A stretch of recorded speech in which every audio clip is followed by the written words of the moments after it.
Hello foodies, ఎలా ఉన్నారు అందరూ? I'm Kavitha. I'm also foodie. ఇవాళ హెల్తీ అండ్ టేస్టీ మెంతి కూర పప్పు చేస్తున్నాను.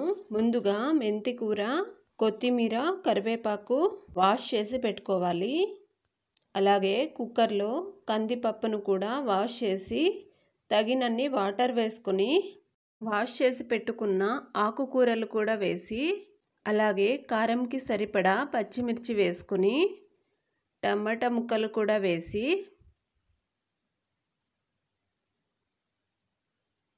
ఒక 2 వంకాయ ముక్కలు వేసి, ఏదైనా సరే పప్పు చేసేటప్పుడు వంకాయ ముక్కలు వేసుకోండి, టేస్ట్ బాగుంటుంది.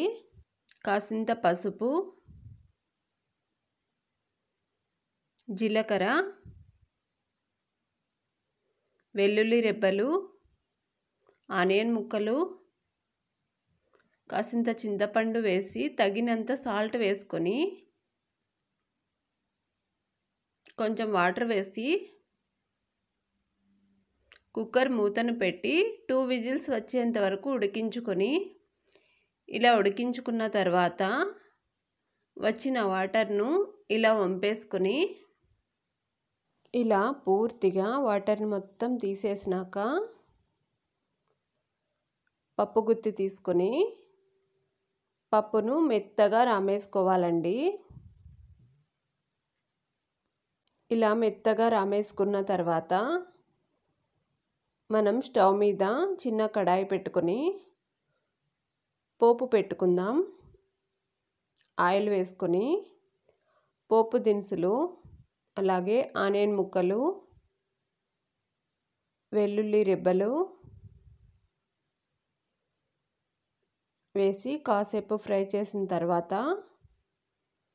కరివేపాకు కూడా వేసి ఇంకాసేపు ఫ్రై చేసుకొని ఇలా మెత్తగా పప్పు రామేసుకోవాలండి.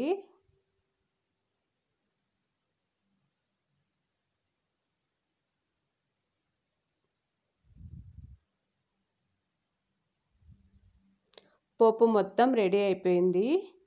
ఇప్పుడు దీనిని పప్పులో వేసి ఒకసారి బాగా కలపాలి.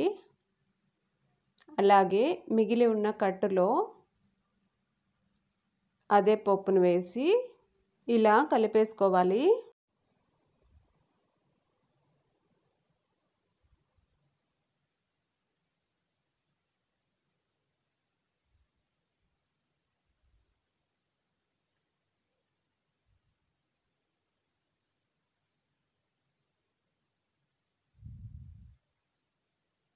ఇప్పుడు పోపు వేసుకున్న పప్పులో